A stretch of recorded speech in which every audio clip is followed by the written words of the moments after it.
LAN dapat menggunakan Nah, secara topologi jaringan, LAN dapat menggunakan berbagai topologi jaringan termasuk topologi bus, topologi star, ataupun topologi mesh. Nah, topologi bus itu melibatkan semua perangkat terhubung ke saluran komunikasi tunggal. Kalau topologi star menggunakan switch untuk menghubungkan perangkat, dan topologi mesh melibatkan setiap perangkat terhubung langsung ke perangkat lainnya. Nah, keuntungannya menggunakan LAN, jadi LAN itu memungkinkan berbagi sumber daya dan informasi antara perangkat dalam area yang terbatas. Nah, ini memfasilitasi komunikasi dan kolaborasi antar pengguna, mempermudah kita untuk melakukan berbagi printer atau berbagi file, akses ke server, serta mengoperasikan aplikasi atau layanan jaringan secara lokal. Kemudian penting untuk mengamankan LAN untuk melindungi data dan sumber daya yang ada di dalamnya. Nah, pengamanan data menggunakan pada jaringan LAN ini mencakup penggunaan protokol keamanan seperti WPA2 untuk jaringan Wi-Fi, kemudian pengaturan sandi yang kuat untuk mengakses jaringan, firewall, serta langkah-langkah keamanan jaringan lainnya untuk melindungi dari ancaman seperti akses tidak sah atau serangan malware. Kemudian jika dilihat dari interkoneksi, LAN dapat dihubungkan dengan jaringan lain seperti jaringan area luas atau wide area network melalui perangkat seperti router. Nah, ini memungkinkan akses ke sumber daya dan layanan yang berada di luar LAN seperti jaring akses internet atau koneksi dengan kantor cabang yang berada di lokasi geografis yang berbeda.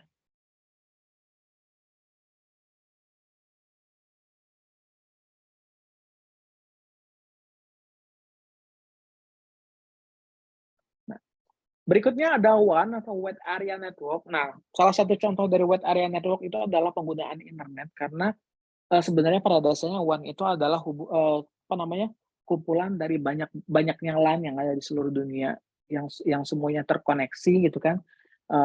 Misalnya dari data center di Amerika, di Australia, di Indonesia semuanya terkoneksi, kemudian, apa namanya, data data center tersebut dapat diakses dari rumah kita masing-masing, dari Jakarta, dari Jawa Barat, dari Bandung, dari Makassar gitu kan, dan bisa mengakses halaman yang sama.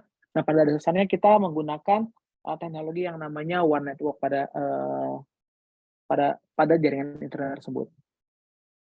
Nah, pada dasarnya perbedaan utama antara WAN dan LAN adalah cakupan geografisnya. Jadi, WAN mencakup area yang lebih luas daripada LAN.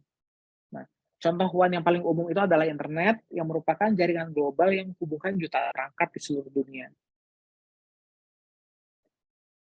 WAN memungkinkan interkoneksi antara LAN yang terpisah secara geografis. Misalnya, sebuah perusahaan dengan beberapa cabang di berbagai kota dapat menggunakan WAN untuk menghubungkan LAN di setiap cabang, sehingga mereka dapat berkomunikasi, berbagi sumber daya, dan mengakses data secara efisien.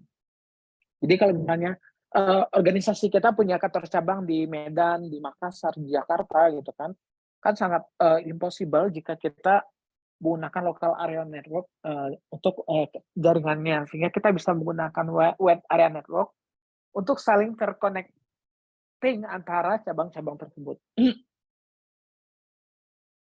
Terus kalau kita lihat dari infrastruktur, WAN itu menggunakan berbagai teknologi dan infrastruktur yang menghubungkan jaringan lokal. Nah, ini bisa melibatkan kabel serat optik, saluran telepon, koneksi satelit, gelombang radio, ataupun teknologi nirkabel lainnya. Nah, sumber daya jaringan yang diperlukan untuk menghubungkan WAN seringkali dikelola oleh penyedia layanan telekomunikasi. WAN menggunakan protokol dan pengaturan khusus untuk mengatur pengiriman data antara jaringan lokal yang terhubung melalui jaringan mereka. Protokol yang umum digunakan dalam WAN itu termasuk protokol TCP/IP, ada protokol frame relay, asynchronous transfer mode (ATM), ada juga multi protokol label switching (MPLS) dan lainnya. Nah, pengaturan seperti router, switch, dan perangkat lainnya itu digunakan untuk mengarahkan lalu lintas data yang kita gunakan ketika kita menggunakan WAN.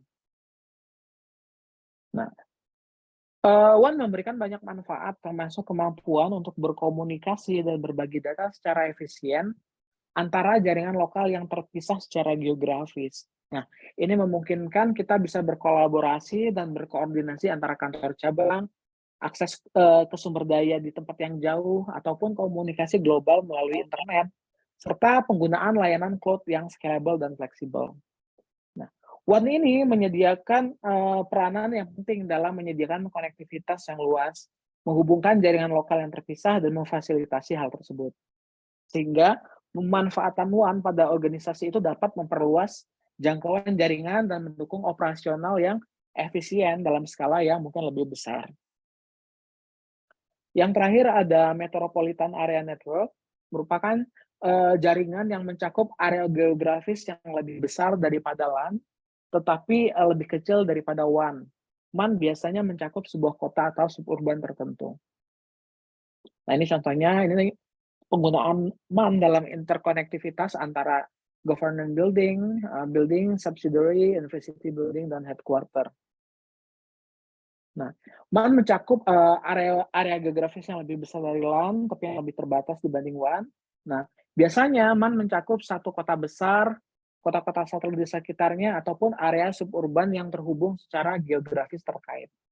Nah, ini dapat meliputi jarak yang lebih luas dibandingkan LAN, tapi masih dalam skala yang lebih terbatas dibandingkan WAN.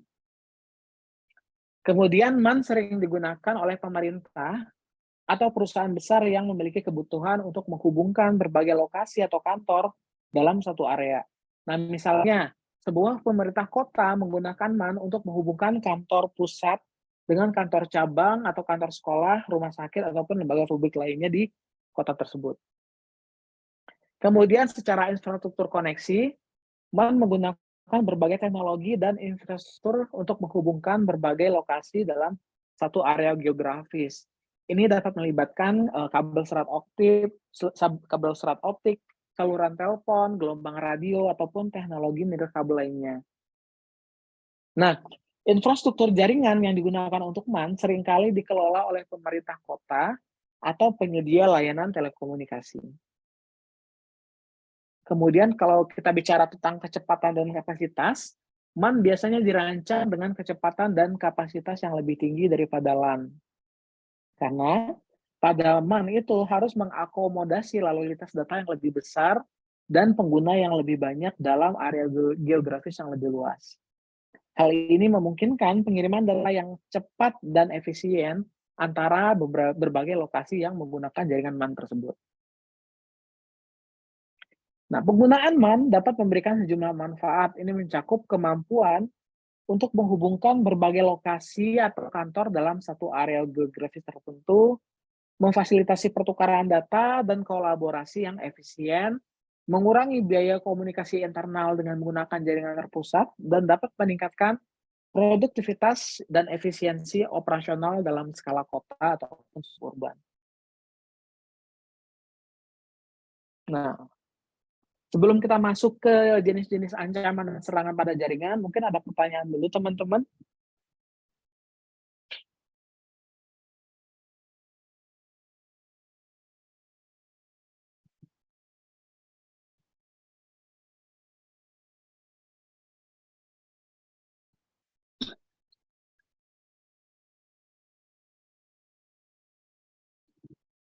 Oke,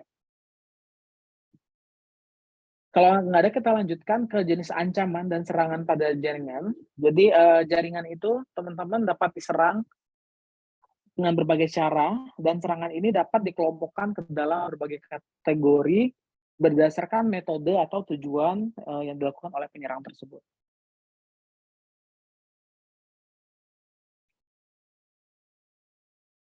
Yang pertama, serangan pasif versus serangan aktif.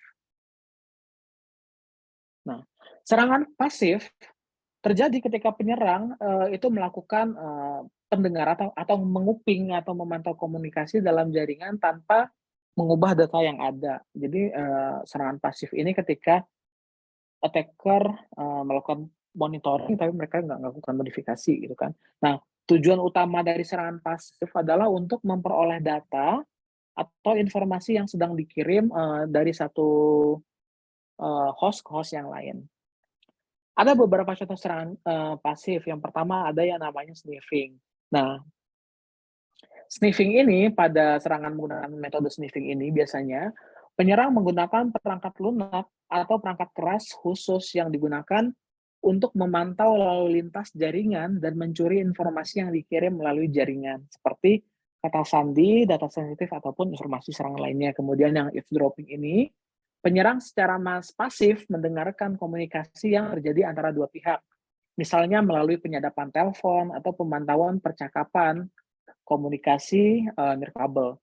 Tujuan dari eavesdropping adalah untuk memperoleh informasi rahasia atau data yang sedang dikirimkan dari satu host ke host yang lain.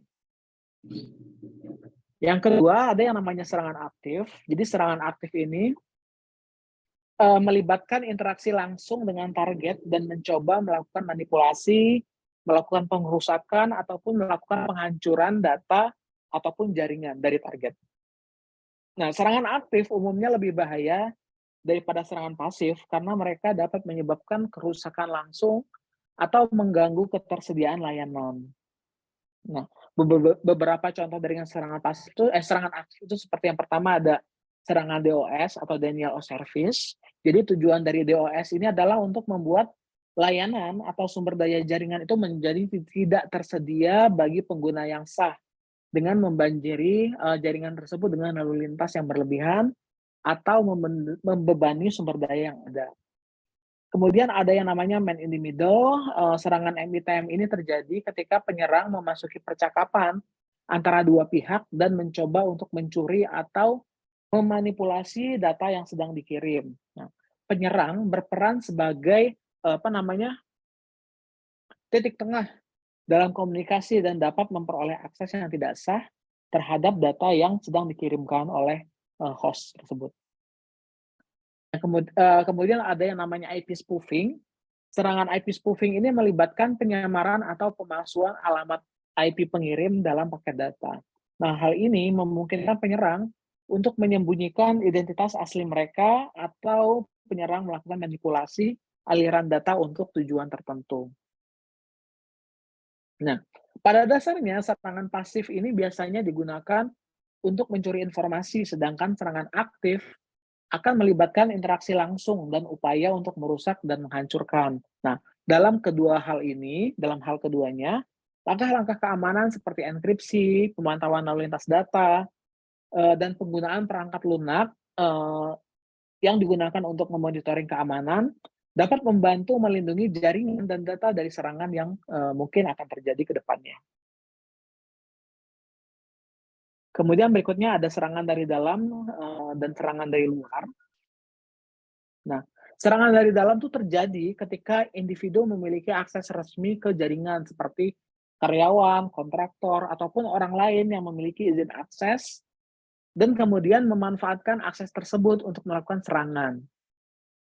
Nah, beberapa poin yang perlu diperhatikan terkait serangan dari dalam adalah yang pertama, akses dan pengetahuan. Jadi penyerang internal itu biasanya memiliki akses langsung ke jaringan dan seringkali memiliki pengetahuan mendalam tentang struktur, kebijakan, dan sistem yang ada.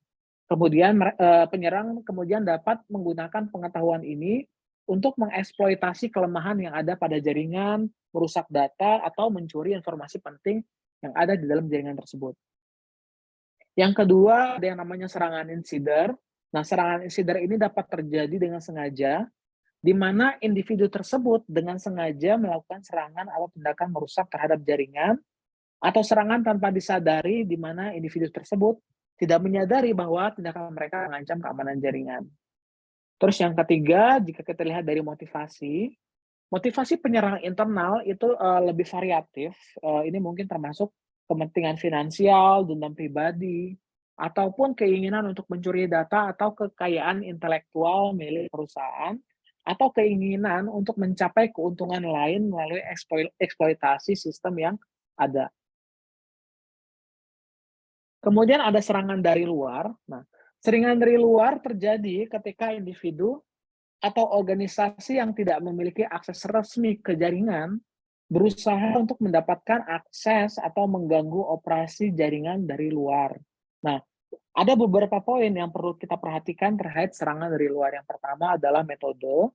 Nah, penyerang dari luar itu dapat menggunakan berbagai metode dan teknik untuk mencoba mengakses jaringan. Ada banyak serangan yang bisa dipakai, mereka bisa menggunakan phishing, mereka bisa menggunakan brute force password, serangan ransomware, eksploitasi, ataupun serangan denial of service. Terus, serangan dari luar itu biasanya terjadi melalui perimeter keamanan jaringan atau firewall. Nah, penyerang mungkin akan mencoba untuk menembus atau mengelabui firewall tersebut untuk mendapatkan akses ke dalam jaringan atau, dalam upaya untuk melakukan perusakan terhadap sistem. Nah, organisasi biasanya mengadopsi berbagai langkah keamanan seperti penggunaan firewall, deteksi intrusi, enkripsi, dan pembaruan sistem secara teratur untuk melindungi jaringan dari serangan dari luar. Nah, memonitor dan menganalisa lalu lintas jaringan juga penting teman-teman. Tujuannya apa? Tujuannya untuk mendeteksi dan mencegah terjadinya serangan yang mungkin akan terjadi di masa yang akan datang. Penting untuk menyadari bahwa serangan dapat datang dari dalam maupun dari luar, dan keduanya memiliki resiko dan implikasi yang berbeda. Organisasi harus mengimplementasikan langkah-langkah keamanan yang tepat untuk melindungi jaringan mereka, baik dari ancaman internal maupun ancaman eksternal yang mungkin terjadi. Terus bagaimana sih cara mekanisme pertahanan dan keamanan dalam keamanan jaringan? Jadi untuk melindungi jaringan dari berbagai ancaman, itu sebenarnya ada beberapa mekanisme pertahanan dan keamanan yang mungkin dapat kita gunakan atau dapat kita implementasikan. Yang pertama adalah penggunaan firewall. Seperti yang kita tahu, firewall ini adalah perangkat keras atau set perangkat lunak yang tujuannya adalah untuk memblokir akses yang tidak sah ke atau dari jaringan. Nah, firewall dapat ditempatkan di berbagai titik dalam jaringan untuk melindungi berbagai sumber daya yang kita miliki. Pada dasarnya ada beberapa jenis firewall. Yang pertama ada yang namanya package firewall, kemudian ada stateful inspection firewall, dan yang terakhir ada application firewall. Apa sih itu package firewall? Jadi package firewall itu berfungsi sebagai penghalang antara jaringan internal dan jaringan eksternal. Nah, ketika paket data melewati firewall, setiap paket akan diperiksa untuk memeriksa apakah memenuhi aturan keamanan yang telah ditentukan dari firewall tersebut. Kemudian package firewall ini menggunakan aturan dan kebijakan keamanan yang telah dikonfigurasi. Aturan ini atau rule ini menentukan apa yang diizinkan dan apa yang dilarang berdasarkan parameter-parameter yang ada seperti alamat IP, port, protokol, ataupun jenis aplikasi yang digunakan. Nah, contoh aturan termasuk mengizinkan akses ke layanan tertentu, memblokir situs web atau aplikasi yang tidak diinginkan, atau melarang jenis koneksi tertentu ke jaringan kita. Terus yang ketiga, paket firewall ini biasanya menganalisa setiap paket data yang masuk dan keluar dari jaringan. Nah, hal ini melibatkan pemeriksaan header paket, alamat sumber dan tujuan, port sumber dan tujuan, protokol yang digunakan, dan data pilot yang diperlukan. Berdasarkan analisa ini, paket firewall dapat mengambil keputusan apakah paket yang dikirimkan tersebut diizinkan atau ditolak.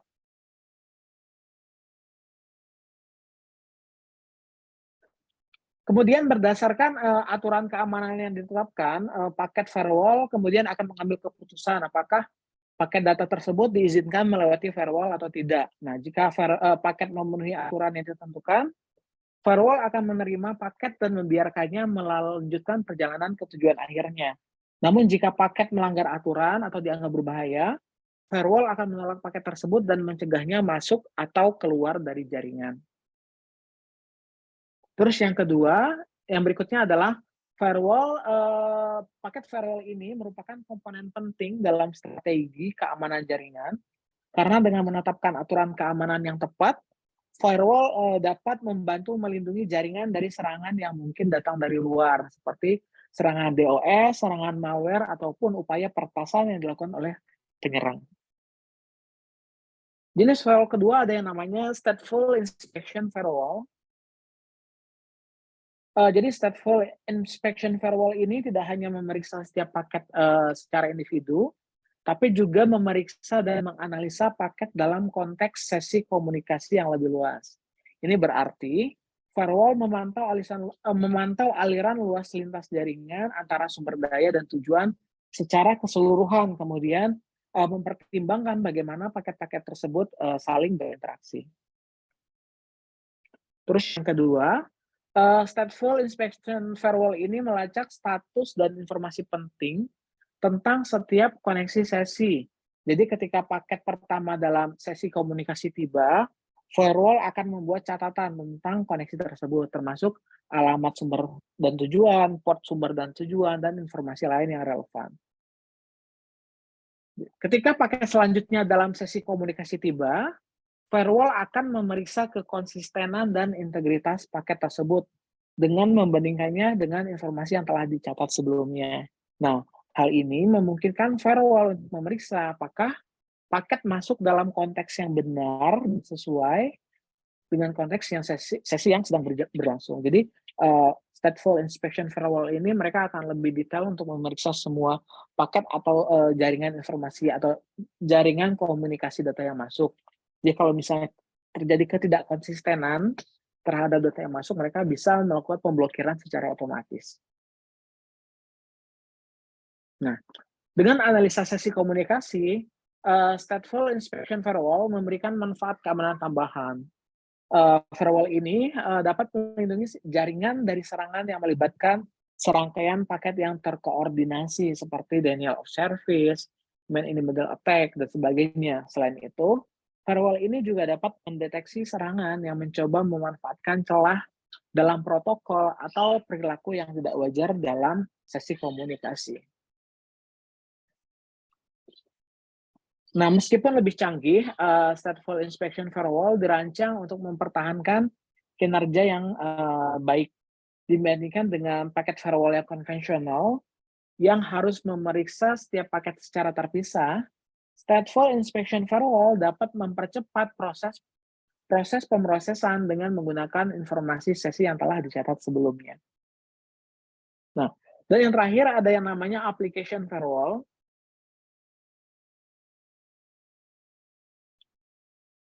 Firewall application itu biasanya dirancang untuk melindungi jaringan dari serangan yang terkait dengan aplikasi atau layanan tertentu. Nah, ini dapat mencakup aplikasi web, protokol email, kemudian server FTP, layanan voice over IP, dan banyak lagi yang lainnya. Application firewall ini dapat memahami protokol khusus yang digunakan oleh aplikasi tersebut dan dapat menerapkan kebijakan keamanan yang lebih terperinci pada lapisan aplikasi. Nah, application firewall biasanya melakukan analisa mendalam terhadap lalu lintas aplikasi dengan memeriksa isi paket, header, payload, dan elemen lainnya yang terkait dengan aplikasi atau layanan. Nah, ini memungkinkan firewall untuk mendeteksi serangan atau aktivitas yang mencurigakan secara lebih akurat. Application firewall menggunakan aturan dan kebijakan khusus yang ditentukan sesuai dengan kebutuhan aplikasi atau layanan yang sedang dilindungi. Nah, aturan ini mungkin mencakup pengawasan akses pengguna, filtering konten, deteksi serangan berbasis aplikasi, ataupun penentuan hak akses yang mungkin lebih terperinci. Application firewall dapat memberikan keuntungan keamanan tambahan karena memfokuskan perlindungan pada lapisan aplikasi. Jadi ini posisinya application firewall ini pada application layer, pada model OSI. Kemudian impact-nya adalah bisa membantu melindungi aplikasi dari serangan-serangan yang mungkin terjadi pada aplikasi tersebut seperti serangan SQL, cross-site scripting, serangan DOS ataupun serangan berbasis aplikasi lainnya.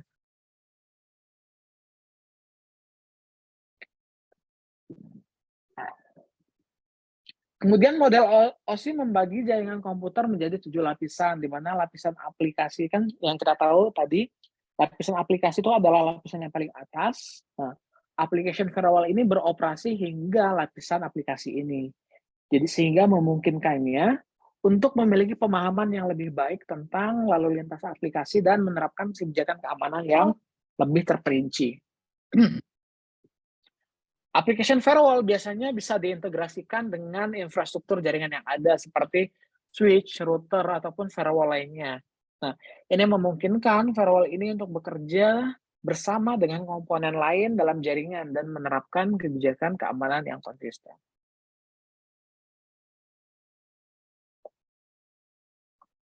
Nah, selain firewall, yang bisa kita gunakan berikutnya adalah sistem deteksi dan pencegahan intrusi atau IDS, Intrusion Detection System, dan atau IPS, Intrusion Prevention System.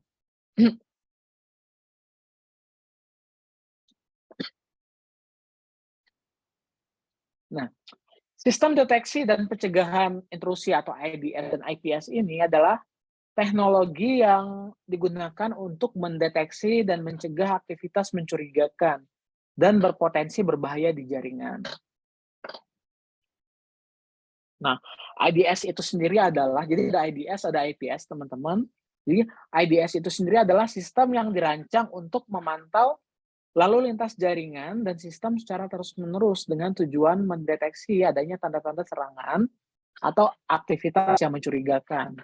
Kemudian, IDS ini bekerja dengan menganalisa paket data yang melewati jaringan dan kemudian membandingkannya dengan pola-pola atau tanda-tanda serangan yang mungkin telah kita ketahui. Jika IDS mendeteksi adanya aktivitas mencurigakan, seperti upaya peretasan atau perilaku-perilaku malicious activity yang ada pada jaringan, sistem kemudian akan memberikan peringatan atau notifikasi kepada administrator atau pusat operasi keamanan untuk dilakukan tindakan yang lebih lanjut.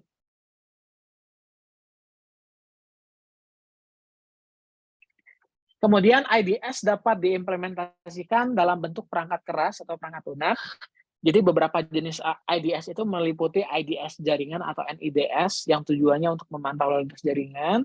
Kemudian ada yang namanya host IDS atau HIDS yang berjalan pada host-host atau individu-individu untuk memantau aktivitas lokal. Dan IDS berbasis perilaku yang mengidentifikasi pola perilaku yang tidak biasa.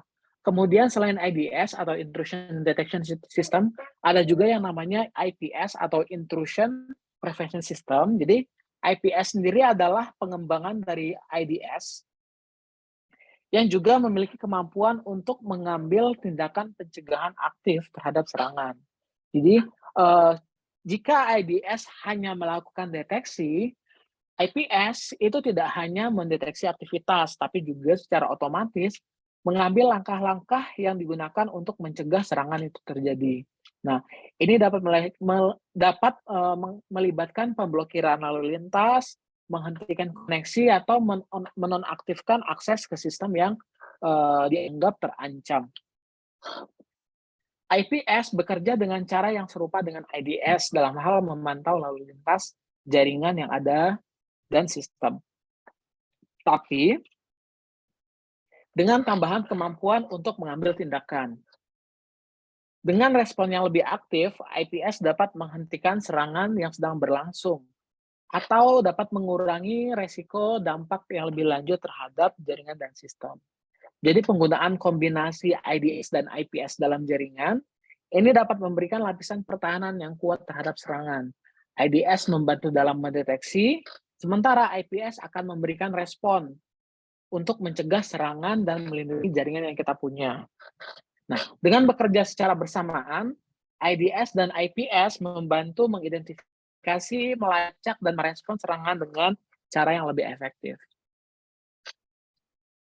Nah, kemudian implementasi IDS dan IPS dalam jaringan akan memberikan keuntungan keamanan yang signifikan bagi organisasi, dapat membantu mengurangi resiko dan ancaman, serta dapat melindungi integriti dari jaringan yang akan kita proteksi. Berikutnya ada enkripsi dan sertifikat digital atau digital signature. Jadi yang seperti yang kita ketahui, enkripsi itu adalah proses mengubah data menjadi format yang tidak dapat dibaca atau dimengerti tanpa kunci dekripsi yang sesuai. Jadi tujuan utama dari enkripsi itu sendiri adalah untuk melindungi kerahasiaan dan integritas data. Nah, dalam enkripsi, data asli akan disajikan menjadi bentuk yang tidak dapat dimengerti oleh pihak yang tidak berwenang. Kemudian, enkripsi ini digunakan dalam berbagai konteks, seperti melindungi data saat transit melalui jaringan, seperti penggunaan protokol HTTPS saat browsing menggunakan web browser, atau melindungi data yang disimpan di perangkat penyimpanan seperti enkripsi disk atau enkripsi file. Nah, algoritma enkripsi yang umum digunakan ini ada Advanced Encryption Standard atau AES, ada Reverse Shared Edelman atau RSA, ada juga Data Encryption Standard atau DES. Kemudian ada sertifikat digital atau digital signature. Sertifikat digitalnya adalah cara untuk memverifikasi identitas pengguna atau perangkat dalam jaringan. Nah, sertifikat ini digunakan dalam infrastruktur kunci publik atau PKI untuk memberikan keamanan dan otoritas pada komunikasi digital. Digital signature ini menyediakan cara untuk mengaitkan kunci publik dengan identitas pihak yang terkait seperti situs web, server, ataupun pengguna. Nah, sertifikat digital ini terdiri dari informasi identitas seperti di dalamnya itu biasanya ada nama entitas, nomor seri, ada tanda tangan digital, ada kunci publik, dan sebagainya. Nah, sertifikat digital ini biasanya diterbitkan oleh otoritas sertifikat yang terpercaya atau biasanya disebut sebagai sertifikat authority atau CA yang menyatakan bahwa entitas yang terkait dengan sertifikat itu telah diverifikasi dan dapat dipercaya. Nah, digital signature ini sering digunakan dalam protokol HTTPS. Jadi kalau kita mengakses sebuah website dengan protokol HTTPS itu biasanya mereka menggunakan sertifikat digital untuk memverifikasi dan memvalidasi bahwa benar nih bahwa web ini benar-benar telah diverifikasi dan divalidasi. Dan biasanya sertifikat itu seperti yang saya bilang sebelumnya diterbitkan oleh sertifikat authority atau CA. Dan sekarang itu belum banyak sih CA yang menerbitkan sertifikat digital. Kemudian apa sih hubungannya enkripsi dan sertifikat digital ini? Jadi secara sederhana, enkripsi nantinya akan digunakan untuk melindungi kerahasiaan data dengan mengubahnya menjadi format yang tidak bisa dibaca. Sedangkan digital signature nanti digunakan untuk memverifikasi identitas dalam komunikasi digital dan membentuk dasar kepercayaan dalam koneksinya. Sehingga kedua konsep ini akan berperan penting dalam menjaga kerahasiaan, integritas, dan keamanan data dalam lingkungan komputasi yang modern. Nah, ini contoh dari penggunaan digital signature pada browser. Kalau kita lihat ada website, kemudian bentuknya ada log, berarti ini udah terverifikasi. Di sini kita bisa lihat connection is secure. Kalau kita klik lagi, di sini kita bisa lihat connection-nya valid. Kalau kita klik lagi, di sini akan muncul bahwa website ini, Zoom ini, common name-nya zoom.us, kemudian organization-nya siapa, udah ada di sini. Di sini juga muncul common name-nya apa, ini adalah penerbit atau sertifikat authority-nya, issued-nya oleh siapa, organization unit-nya siapa, validnya sampai kapan, dan expired-nya sampai kapan. Sudah saya bilang, kalau penggunaan HTTPS dengan digital signature itu biasanya punya jangka waktu tertentu ya, kalau ini kan setahun standarnya biasanya. Ini kalau kita lihat detail, kita bisa lihat sertifikat authority-nya adalah digital certificate global root digicert yang memvalidasi bahwa zoom.us ini benar terdaftar melalui mereka.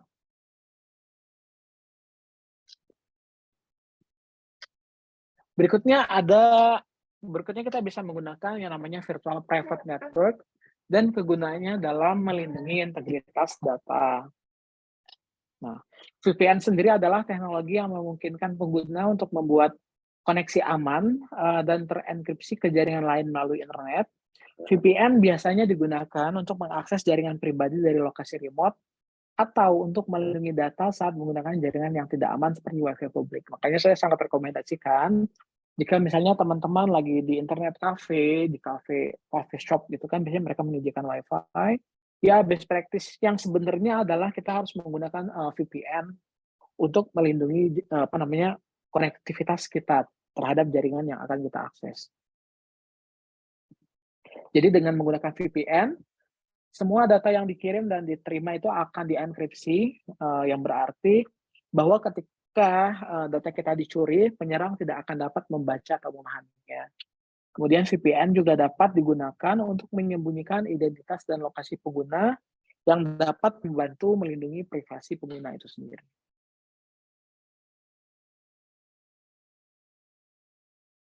Nah, seperti yang saya bilang tadi, VPN ini adalah teknologi yang memungkinkan kita untuk membuat koneksi aman dan terenkripsi ke jaringan lain melalui internet. Nah, berikut ada penjelasan lebih lanjut tentang VPN dan kegunaannya dalam bagaimana sih VPN itu melindungi integritas dari data yang kita punya. Yang pertama, keamanan koneksi. VPN itu biasanya menggunakan protokol enkripsi untuk melindungi data yang dikirimkan melalui koneksi yang terhubung dengan jaringan VPN tersebut.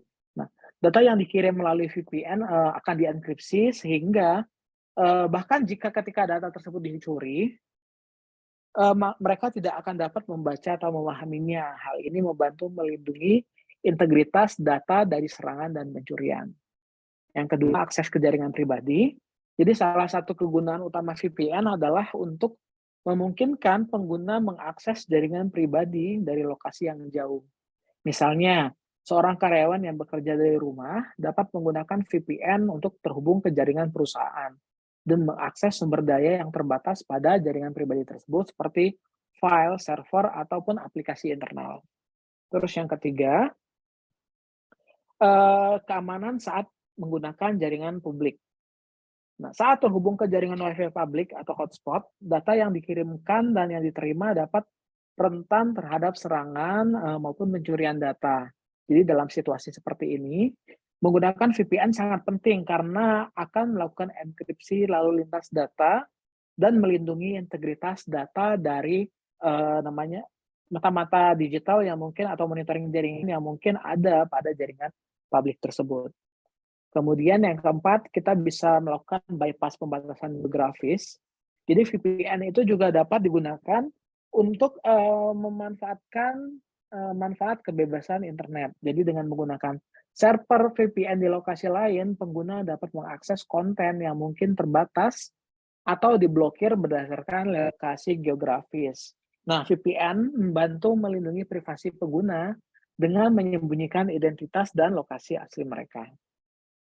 Terus yang kelima adalah masalah privacy dan anonimitas.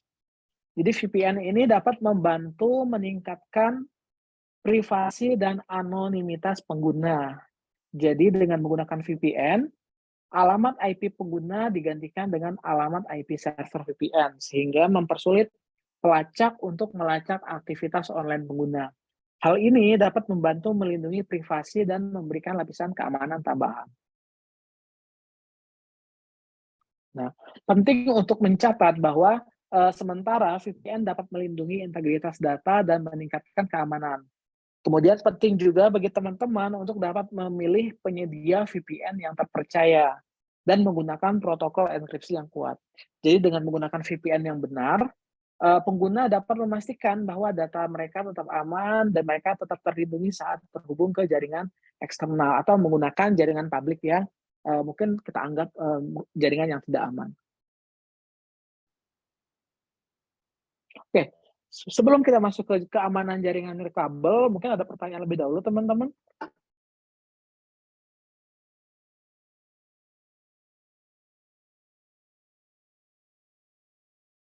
Ada yang mau ditanyakan lebih dahulu boleh angkat tangannya.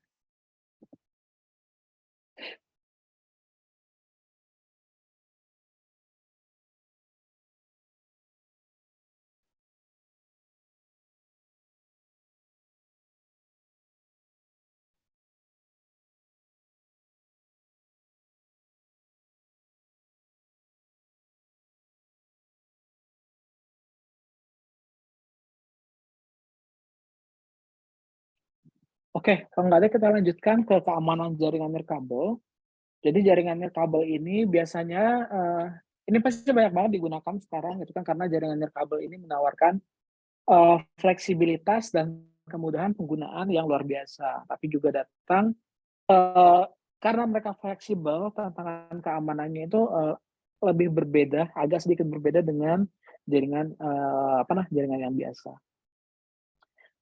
Karena sifat transmisi mereka menggunakan nirkabel atau tanpa kabel sehingga, secara langsung itu menyebabkan jaringan tersebut akan lebih mudah disadap dan jaringannya tuh lebih mudah diserang oleh, attacker.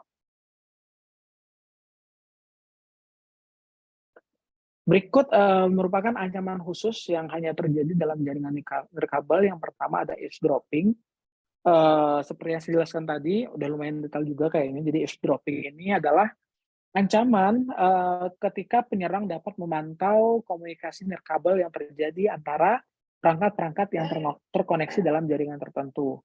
Jadi dengan menggunakan perangkat yang sesuai, penyerang dapat mencuri informasi sensitif yang dikirimkan melalui, sinyal nirkabel tersebut seperti kata sandi, data pribadi, ataupun informasi keuangan. Kemudian ancaman berikutnya adalah interferensi. Jadi interferensi ini adalah ancaman yang terkait dengan gangguan pada sinyal nirkabel. Faktor-faktor seperti perangkat elektronik yang berdekatan, perangkat nirkabel lain yang beroperasi pada frekuensi yang sama, atau bahkan benda fisik seperti dinding dapat menyebabkan gangguan pada sinyal nirkabel. Interferensi dapat menyebabkan gangguan atau pemutusan koneksi yang dapat mengganggu komunikasi yang efektif dalam jaringan nirkabel. Kemudian yang ketiga, piggyback. Piggyback ini, dapat diartikan sebagai menumpang nebeng gitu kan atau rogue access point. Jadi ancaman ini terjadi ketika penyerang yang tidak sah menggunakan jaringan WiFi yang ada tanpa izin. Jadi kalau misalnya nih, teman-teman punya WiFi di rumahnya masing-masing gitu kan, tapi password-nya yang weak password gitu kan, sehingga ancaman yang mungkin terjadi pada WiFi teman-teman adalah serangan piggyback itu atau mereka yang tidak sah nebeng, jaringan yang teman-teman miliki. Penyerang dapat, menumpang pada jaringan WiFi yang telah diakses oleh pengguna yang tidak sah dengan tujuan untuk mencuri data atau mengakses sumber daya jaringan yang tidak diizinkan. Selain itu, penyerang juga dapat, membuat akses point palsu atau rogue access point yang terlihat seperti akses point yang sah, dengan tujuan menarik pengguna untuk terhubung ke akses point palsu tersebut dan memberikan informasi pribadi yang akhirnya dapat dieksploitasi oleh penyerang.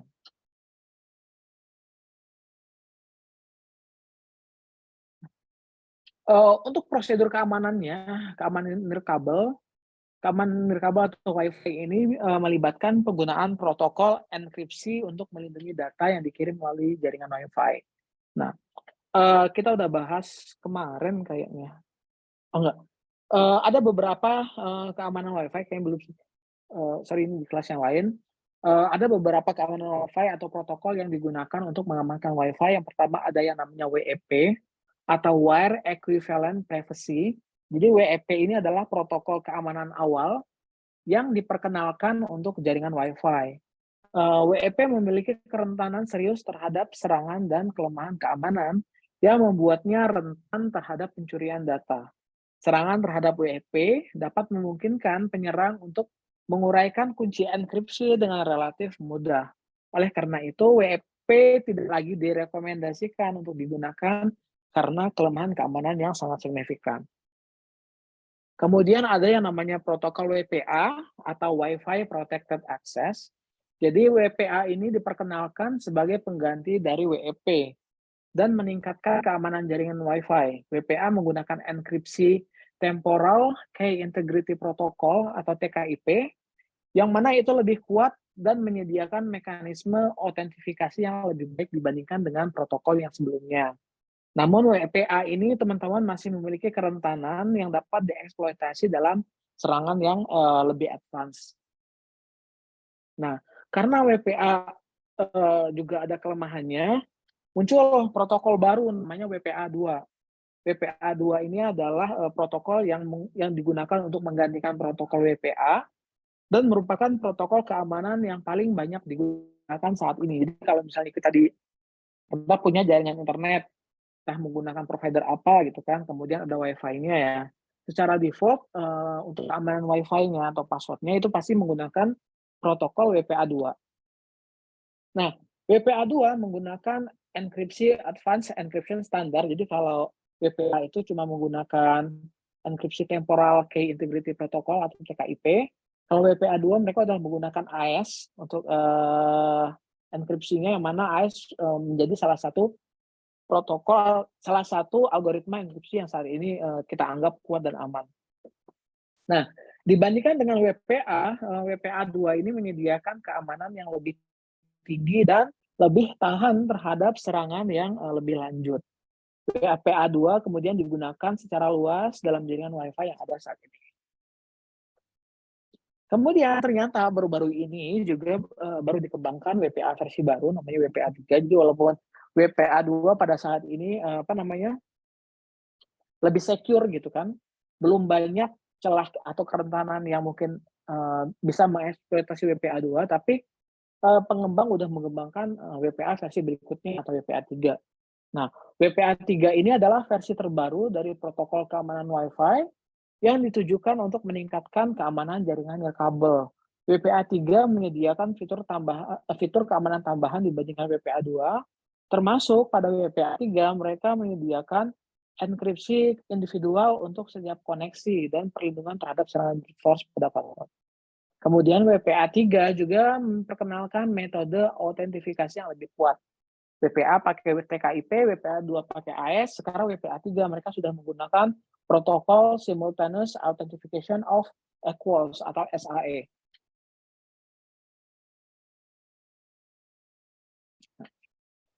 Teman, penting bagi kita untuk memperhatikan bahwa untuk menjaga keamanan jaringan Wi-Fi, disarankan ketika teman-teman punya jaringan Wi-Fi ya disarankan protokolnya minimal menggunakan WPA2 dan jangan sampai menggunakan WEP atau WPA doang gitu kan. Karena WEP ataupun WPA itu sekarang udah dianggap tidak aman dan mudah buat dieksploitasi.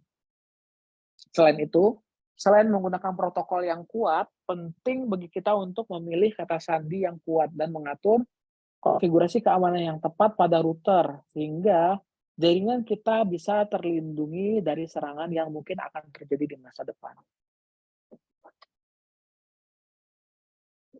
Berikutnya ada Bluetooth dan keamanan jaringan seluler. Seperti yang kita tahu, Bluetooth adalah teknologi komunikasi nirkabel yang memungkinkan perangkat elektronik seperti smartphone, headset, atau speaker itu dapat berkomunikasi antara satu sama lain dalam jarak yang pendek. Jadi meskipun Bluetooth berguna untuk menghubungkan perangkat secara mudah, perlu teman-teman ingat bahwa keamanan juga penting dalam penggunaan Bluetooth itu sendiri. Nah, apakah Bluetooth ini aman dari ancaman serangan? Tidak, gitu. Banyak sebenarnya banyak ancaman yang mungkin terjadi pada teknologi yang menggunakan Bluetooth. Di sini aku ambil 2 contoh. Yang pertama ada bluejacking, yang kedua ada bluesnuffing. Ada lagi serangan-serangan lain. Nah, kalau bluejacking itu apa gitu kan? Bluejacking itu adalah serangan yang melibatkan pengiriman pesan yang tidak diinginkan ke perangkat Bluetooth terdekat. Jadi meskipun tidak membahayakan secara langsung, serangan ini dapat menyebabkan ketidaknyamanan dan mengganggu pengguna. Yang kedua, ada yang namanya bluesnuffing. Nah, bluesnuffing ini adalah serangan yang bertujuan untuk mendapatkan akses yang tidak sah ke informasi pada perangkat Bluetooth seperti kontak, pesan, ataupun kalender. Karena sebenarnya Bluetooth itu bisa mengakses internal aplikasi yang kita punya. Nah, serangan ini dapat memungkinkan penyerang untuk mengambil data pribadi atau merusak privasi milik pengguna. Nah, untuk melindungi keamanan Bluetooth, ada beberapa langkah yang dapat kita ambil. Yang pertama, kita bisa mematikan fitur Bluetooth jika tidak digunakan atau atur perangkat Anda ke mode yang terlihat secara terbatas. Jadi kalau misalnya nggak dipakai, ya ngapain dinyalain gitu kan. Karena ketika Bluetooth kita dinyalain secara terus-menerus, ya itu bisa menyebabkan serangan atau eksploitasi dari orang yang mengerti. Yang kedua, kita harus memperbarui perangkat lunak atau firmware secara teratur untuk mendapatkan perlindungan terbaru terhadap, ancaman keamanan yang mungkin, telah ada atau eksis. Yang ketiga, hindari menghubungkan perangkat Bluetooth ke sumber yang tidak dipercaya atau yang tidak kita kenal. Yang terakhir adalah kita gunakan fitur pengamanan yang disediakan oleh perangkat Bluetooth seperti penggunaan kata sandi atau verifikasi koneksi. Karena biasanya kalau kita mau koneksi menggunakan Bluetooth itu pasti ada 4 digit yang akan kita verifikasi atau validasi apakah 4 digit yang muncul itu adalah yang sama dengan yang muncul di perangkat yang akan kita sandingkan. Berikutnya ada keamanan jaringan seluler. Nah, keamanan jaringan seluler ini menjadi penting karena perangkat seluler terhubung ke internet melalui jaringan seluler seperti 3G, 4G ataupun 5G yang sekarang baru tren di Indonesia. Nah, ada beberapa langkah yang dapat diambil untuk untuk meningkatkan keamanan jaringan seluler yang kita miliki. Karena saya yakin teman-teman semuanya udah pasti punya handphone gitu kan.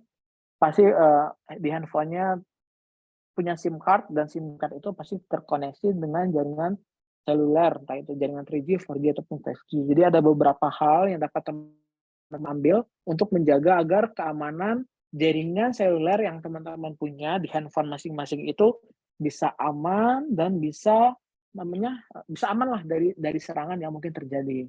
Yang pertama yang bisa teman-teman lakukan adalah teman-teman bisa menggunakan VPN atau virtual private network. Jadi VPN ini dapat digunakan untuk melindungi privasi dan keamanan saat terhubung ke jaringan seluler.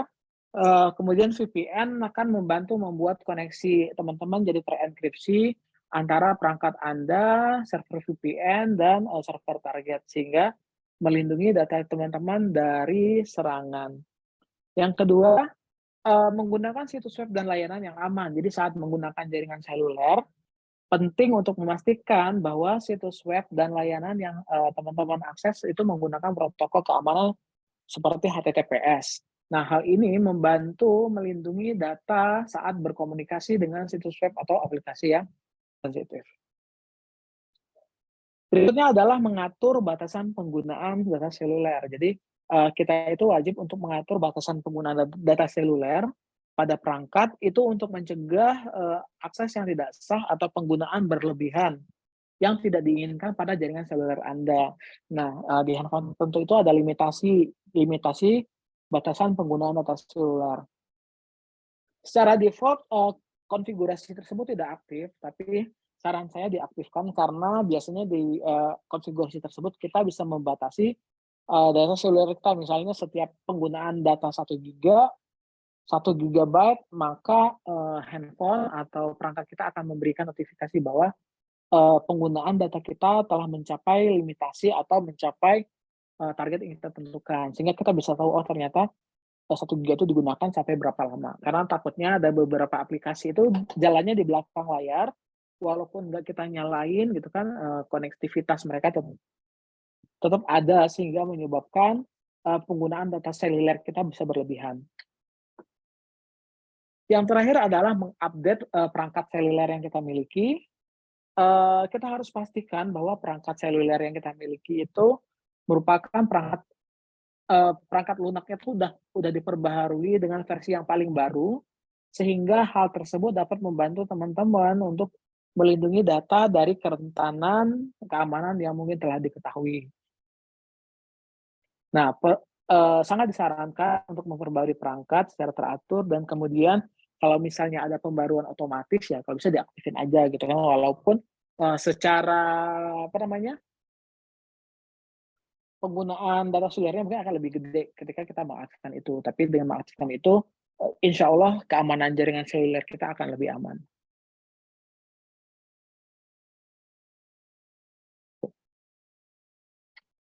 Sebelum kita masuk ke materi keamanan perangkat jaringan, mungkin ada yang ingin ditanyakan lebih dahulu teman-teman? Boleh angkat tangannya kalau mau bertanya, boleh ngebahas tentang keamanan jaringan, boleh juga, bertanya tentang apapun yang berhubungan dengan keamanan data dan informasi, saya persilakan teman-teman.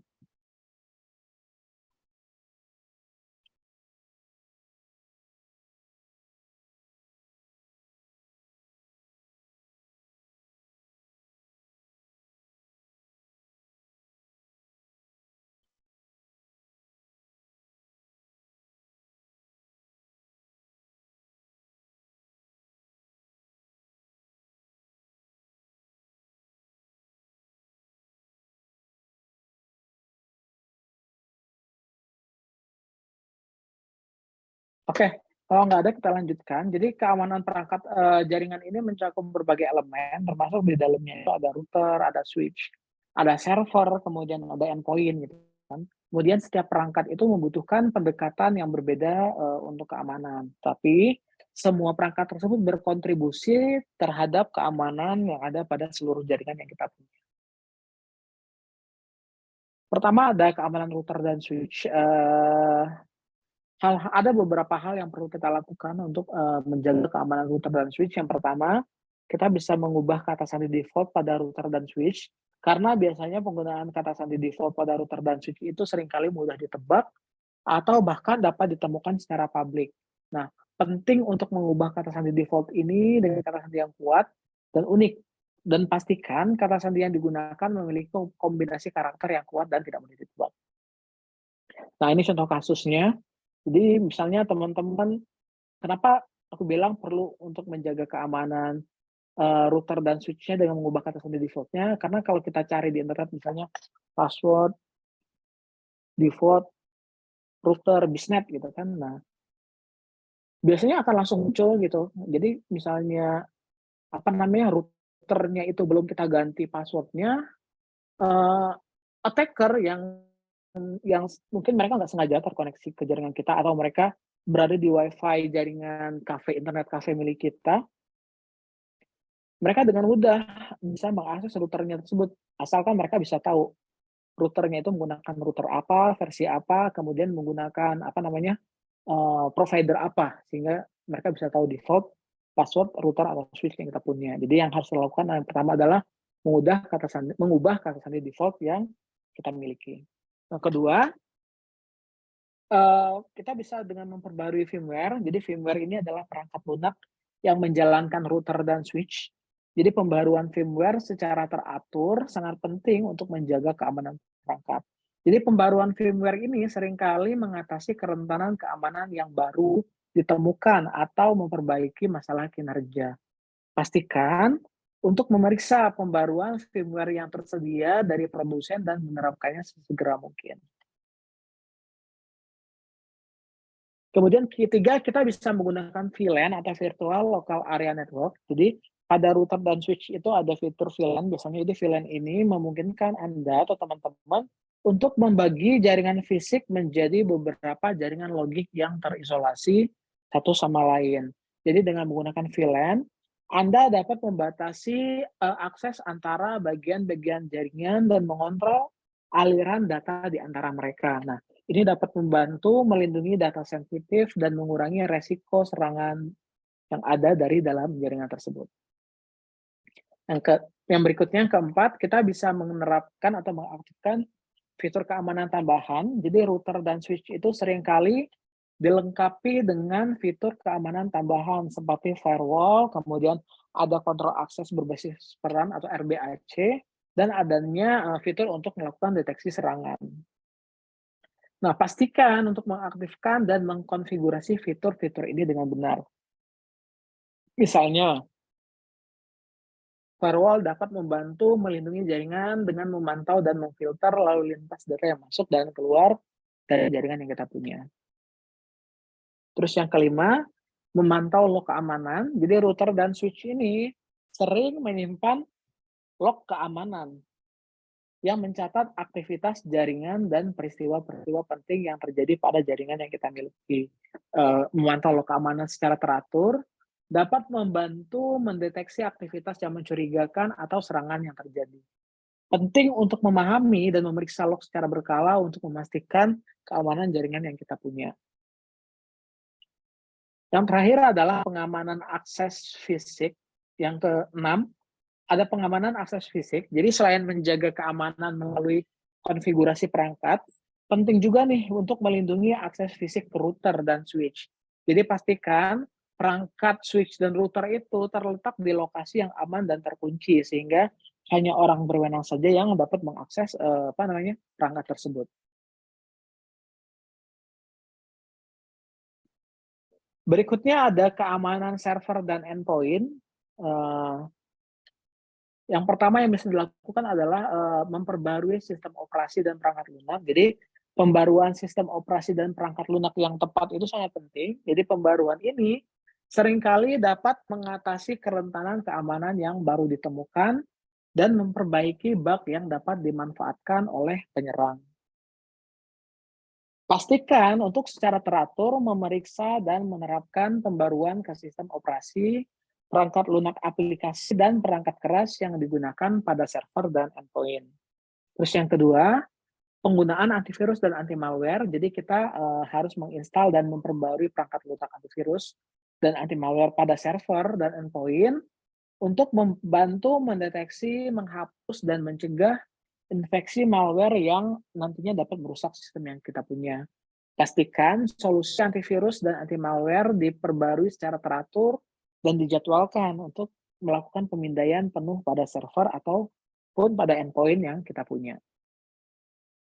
Kemudian kita bisa menggunakan, berikutnya adalah menggunakan kata sandi yang kuat dan autentikasi dua faktor. Jadi penting untuk menggunakan kata sandi yang kuat dan unik pada server dan endpoint. Jadi kata sandi yang kuat ini harus terdiri dari kombinasi huruf besar, kecil, angka, dan karakter khusus. Selain itu, memanfaatkan 2FA dapat memberikan lapisan keamanan tambahan dengan melakukan verifikasi melalui perangkat lain selain kata sandi seperti kode dikirimkan melalui pesan teks ataupun aplikasi autentifikasi yang kita punya. Berikutnya mengontrol akses. Jadi hanya memberikan akses yang diperlukan kepada pengguna yang membutuhkan pada server dan endpoint. Jadi kita bisa menggunakan kebijakan kontrol akses dan manajemen hak pengguna, yang mana itu akan membantu kita untuk membatasi akses yang tidak perlu, serta dapat mengurangi resiko ancaman yang terjadi dari internal. Pastikan juga untuk mengatur tingkat akses dengan tepat, termasuk menghapus atau menonaktifkan akun yang tidak lagi diperlukan. Kemudian berikutnya ada mengenkripsi data. Mengenkripsi data yang disimpan di server dan endpoint itu dapat melindungi data saat istirahat, saat in-rest, atau jika perangkat dicuri.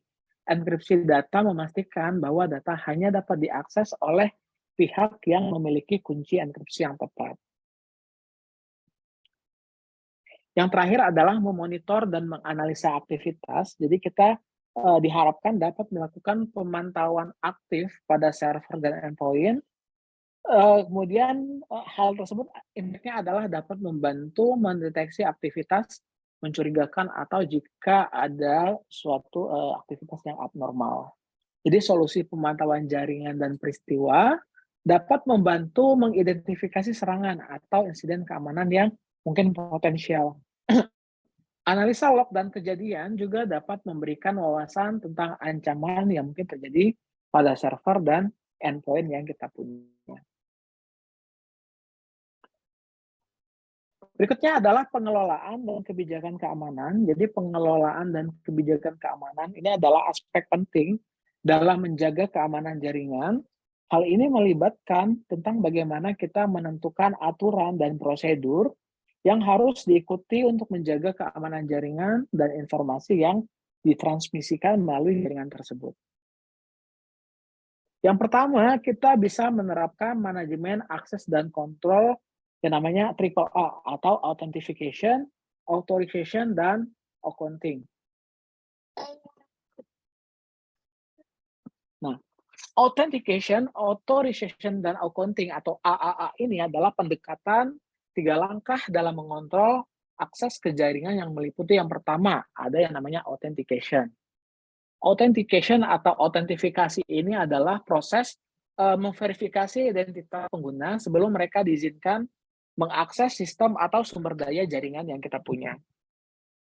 Autentifikasi biasanya melibatkan pengguna memasukkan informasi pengenal unik seperti nama pengguna dan kata sandi. Namun, metode autentifikasi lainnya juga dapat digunakan seperti autentikasi dua faktor yang memerlukan pengguna untuk memberikan informasi tambahan seperti kode yang dikirimkan melalui pesan teks atau menggunakan perangkat autentifikasi fisik. Yang kedua ada yang namanya otorisasi. Jadi setelah pengguna berhasil diautentifikasi, proses otorisasi yang menentukan hak akses yang dimiliki oleh pengguna tersebut. Nah, Otorisasi yang menentukan apa yang diizinkan pengguna lakukan setelah masuk ke dalam sistem atau jaringan yang kita punya. Hal ini melibatkan tentang pemberian izin dan hak akses ke sumber daya jaringan yang kita punya, seperti file, direktori, aplikasi, ataupun perangkat-perangkat yang telah kita tentukan. Nah, setiap pengguna atau kelompok pengguna diberikan izin yang sesuai dengan tanggung jawab dan kebutuhan mereka. Jadi, otorisasi itu ya harus kita sesuaikan dengan tugas dan tanggung jawab yang mereka miliki, tidak lebih dari itu. Yang ketiga ada accounting. Accounting atau pencatatan. Jadi, ini adalah proses mencatat aktivitas pengguna setelah mereka terhubung ke dalam suatu jaringan. Hal ini meliputi pencatatan informasi seperti waktu masuk, waktu keluar, sumber daya yang diakses, ataupun tindakan-tindakan yang dilakukan oleh pengguna. Nah, data ini dapat digunakan untuk tujuan audit, pemantauan kepatuhan, ataupun untuk melakukan deteksi aktivitas mencurigakan atau melanggar kebijakan keamanan yang telah diterapkan oleh organisasi. Jadi dengan menggunakan pendekatan triple A ini, organisasi dapat menerapkan kontrol akses yang lebih ketat dan menjaga keamanan jaringan yang mereka punya. Pengguna harus terlebih dahulu melewati tahap autentifikasi sebelum mendapatkan akses ke jaringan. Kemudian hak akses mereka kemudian akan dikendalikan dan dikelola melalui proses otorisasi. Dan terakhir, pencatatan aktivitas pengguna juga penting untuk mengawasi dan melacak aktivitas pengguna yang ada pada jaringan yang kita miliki, serta mendukung kepatuhan dan audit keamanan yang tepat.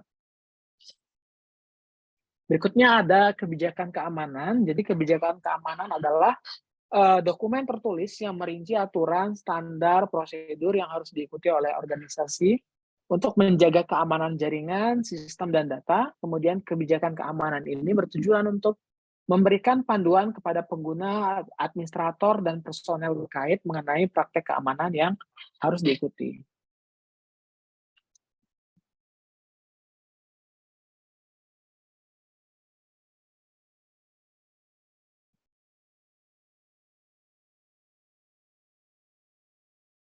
Nah, berikut adalah beberapa komponen umum dalam kebijakan keamanan. Di antaranya yang pertama, kebijakan kata sandi. Di sini kita bisa menentukan persyaratan dan pedoman untuk kata sandi yang kuat seperti panjang minimal, penggunaan karakter khusus, dan periode penggantian kata sandi. Kemudian kedua, ada kebijakan akses pengguna. Jadi di sini kita bisa mengatur hak akses dan wewenang pengguna terhadap sistem dan sumber daya jaringan. Kebijakan ini dapat mencakup pengaturan peran, kategori pengguna, dan prosedur pengelolaan akun pengguna. Yang ketiga, kebijakan penggunaan internet.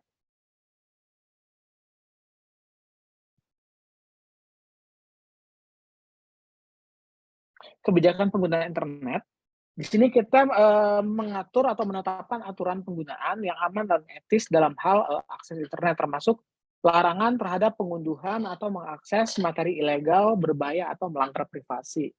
Yang keempat, kebijakan pemantauan dan audit. Di sini akan menjelaskan penggunaan alat pemantauan atau alat yang digunakan untuk memonitoring jaringan dan log aktivitas untuk keperluan pengawasan dan audit keamanan. Dan yang terakhir ada kebijakan pemulihan bencana dan pencegahan kehilangan data. Jadi ini akan menentukan langkah-langkah yang harus diambil dalam situasi kehilangan data, pemulihan bencana, ataupun insiden keamanan, termasuk backup data secara teratur dan pengujian pemulihan keamanan. Berikutnya ada penilaian resiko, sama seperti sebelumnya. Penilaian resiko ini adalah proses identifikasi, analisa, dan evaluasi potensi ancaman dan kerentanan yang dapat mempengaruhi jaringan dan sistem. Tujuan dari penilaian risiko adalah untuk mengidentifikasi area-area yang rentan dan memprioritaskan tindakan mitigasi keamanan. Berikut adalah langkah-langkah dalam melakukan penilaian risiko meliputi yang pertama, identifikasi aset dan nilai. Jadi kita wajib mengidentifikasi aset penting dan sensitif dalam jaringan seperti data klien, informasi keuangan, ataupun sistem inti yang kita miliki, serta menentukan nilai atau dampak yang mungkin timbul jika aset tersebut terancam atau mengalami serangan. Kemudian identifikasi ancaman, kita bisa mengidentifikasi ancaman yang mungkin terjadi dan mengancam aset dan jaringan yang kita punya, seperti serangan malware, DOS, atau phishing. Yang ketiga, kita bisa melakukan evaluasi kerentanan, jadi kita bisa menganalisa kerentanan dalam jaringan dan sistem yang mungkin mempermudah terjadinya ancaman atau eksploitasi aset tersebut. Hal ini melibatkan penilaian terhadap keamanan, kelemahan perangkat lunak, konfigurasi yang tidak aman, atau kurangnya tindakan keamanan yang memadai. Yang terakhir ada penilaian dampak. Jadi setelah kita mengidentifikasi ancaman, kita kemudian dapat menilai berapakah potensi dampak yang akan terjadi jika ancaman tersebut terjadi, termasuk kerugian secara finansial, reputasi, ataupun dari sisi kehilangan data. Berikutnya adalah tanggap darurat dalam konteks keamanan jaringan. Jadi tanggap darurat dalam keamanan jaringan ini melibatkan serangkaian tindakan yang diambil saat terjadi serangan atau insiden keamanan. Tujuannya adalah untuk segera merespon insiden tersebut, membatasi kerusakan yang mungkin terjadi, serta mengurangi waktu henti operasional dan mengembalikan jaringan ke keadaan yang aman sesegera mungkin. Nah, berikut adalah beberapa langkah yang terlibat dalam tanggap darurat, meliputi yang pertama, ada deteksi dan identifikasi. Jadi kita bisa menggunakan alat dan sistem untuk memantau keamanan, untuk mendeteksi serangan atau kejadian yang mencurigakan. Nah, identifikasi jenis serangan dan tingkat keparahannya dapat menjadi kunci dalam merespon dengan tepat apa yang harus kita lakukan. Yang kedua, isolasi dan mengurangi dampak. Jadi setelah serangan terdeteksi, langkah-langkah segera diambil untuk mengisolasi dan mengurangi dampak dari serangan tersebut.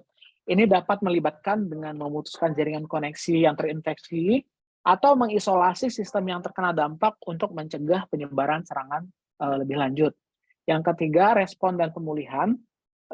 Tim keamanan jaringan bisa merespon serangan dengan melakukan analisa forensik, mengidentifikasi penyebab dan kerentanan yang mungkin, dan mengambil tindakan pemulihan untuk mengembalikan sistem dan jaringan ke keadaan yang aman. Ini dapat meliputi menghapus malware, memperbarui konfigurasi keamanan, ataupun mengganti kata sandi yang bocor. Terakhir adalah pemulihan bencana dalam konteks keamanan jaringan. Jadi pemulihan bencana dalam konteks keamanan jaringan ini melibatkan rencana jangka panjang untuk memulihkan operasi normal setelah terjadinya bencana atau insiden yang signifikan yang menyebabkan kerusakan yang luas pada sistem dan jaringan. Nah, ada beberapa langkah yang terlibat dalam pemulihan bencana, seperti yang pertama, perencanaan pemulihan bencana. Jadi kita harus membuat rencana pemulihan bencana yang terperinci, termasuk langkah-langkah yang harus diambil, tugas yang harus dilakukan, dan urutan prioritas dalam memulihkan sistem dan jaringan. Rencana ini harus melibatkan pemulihan data, pemulihan sistem, dan pemulihan infrastruktur. Yang kedua, pembuatan cadangan data. Kita bisa melakukan pencadangan rutin dari data yang penting dan sistem untuk memastikan adanya salinan yang dapat dipulihkan dalam situasi bencana. Nah, cadangan ini harus disimpan di tempat yang aman dan dapat diakses jika diperlukan. Yang ketiga, pemulihan data dan sistem. Setelah bencana terjadi, langkah-langkah pemulihan harus dijalankan dengan rencana yang telah disusun sebelumnya. Ini termasuk mengembalikan data dari cadangan, memulihkan sistem, dan menguji kembali sistem untuk memastikan semuanya telah berfungsi dengan baik. Terakhir adalah pemulihan infrastruktur. Setelah data dan sistem dipulihkan, infrastruktur jaringan dan sistem yang rusak atau terpengaruh harus diperbaiki atau diganti secara total. Hal ini dapat melibatkan penggantian perangkat keras, konfigurasi ulang jaringan, dan pemulihan layanan. Paling itu dulu untuk keamanan jaringan pada hari ini. Untuk minggu depan kita akan ngebahas tentang tren-tren dan isu terkini dalam keamanan jaringan. Kemudian kita akan ngebahas secara detail keamanan internet serta best practice keamanan jaringan dan internet. Paling saya kembalikan dulu ke Pak Aris, jika nanti mungkin ada pertanyaan dari teman-teman semuanya. Silakan Pak Aris. Oke, itu tadi ya materi dari praktisi kita Bapak Ferry Harjolianto terkait dengan keamanan jaringan dan internet. Nah, minggu depan kita bakal bahas best practice-nya bagaimana. Jadi minggu ini murni materinya, teorinya semua. Ya, sekaligus tadi ada beberapa gambaran sedikit tentang prakteknya. Nanti minggu depan kita fokus ke best practice-nya. Supaya lebih aktif di minggu depan terkait dengan best practice-nya. Kira-kira dari materi tadi mungkin ada yang belum dipahami atau ada yang mungkin mau sampaikan hubungkan dengan pengalamannya terkait dengan jaringan dan internet ini, boleh silakan kita diskusi sebelum kita tutup pertemuan kita hari ini.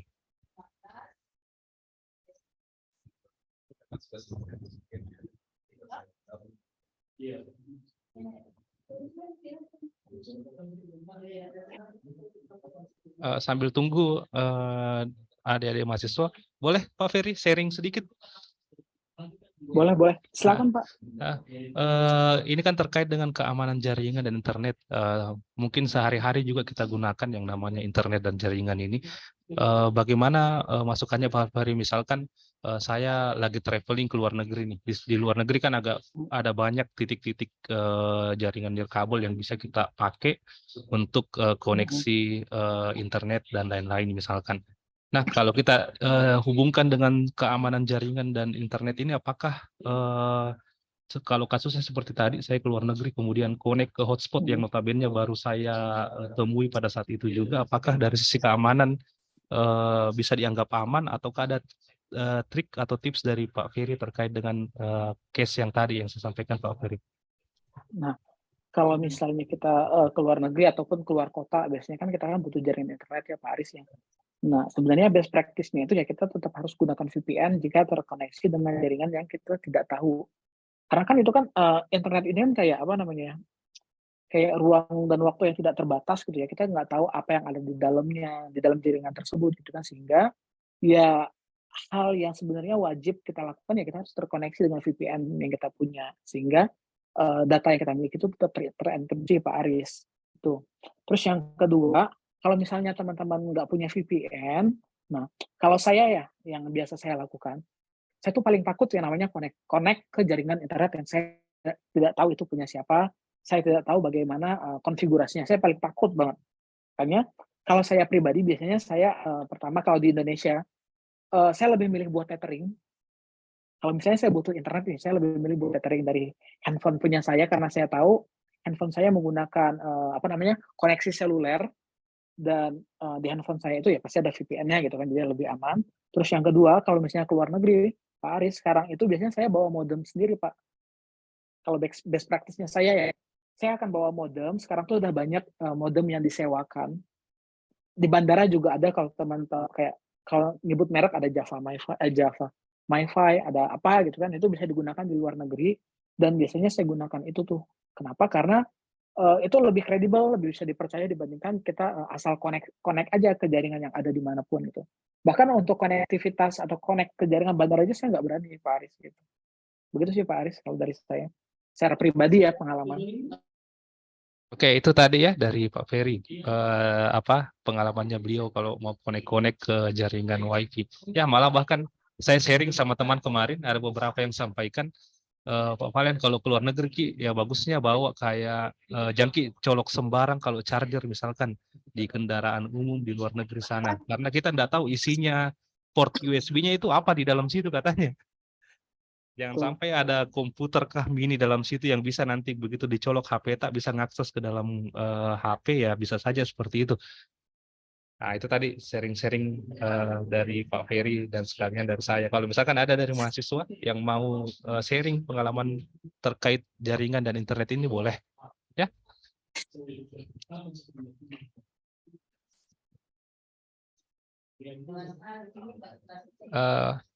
Pak Hartoto, Assalamualaikum Pak Hartoto, apa kabar?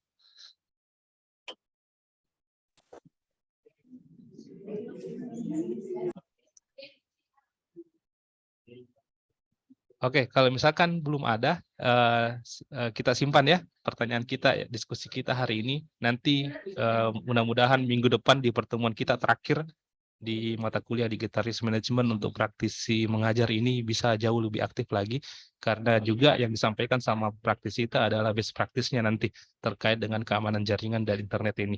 Ya, sebelum kita tutup pertemuan kita hari ini, kita foto dulu di sesi closing ini. Minta tolong mahasiswa diaktifkan semua kameranya. Ya, kita foto di penutup perkuliahan kita.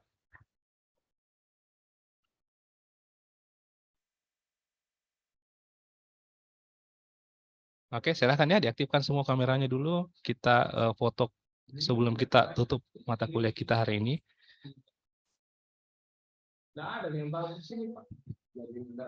Oke, saya capture ya. 1, 2, 3. Saya save dengan dulu.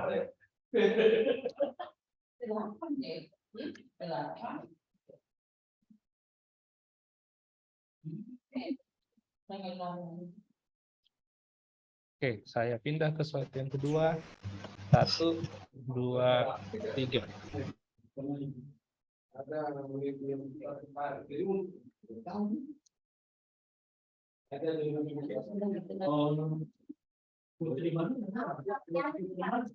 Oke, terima kasih Pak Ferry ya untuk waktunya hari ini Pak Ferry. Kita ketemu lagi di kelas B besok jam 8.30 WITA Pak Ferry.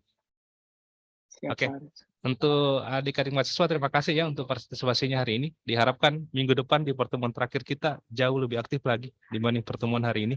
Ya, karena minggu depan kita bakal bahas best practice-nya. Nah, usahakan ya kalau ada case-nya kalian bisa diskusi minggu depan sama Pak Ferry di pertemuan kita yang terakhir di mata kuliah ini. Ya. Untuk pertemuan hari ini kita tutup sampai di sini dengan ucapan Assalamualaikum warahmatullahi wabarakatuh dan selamat siang semua. Siang.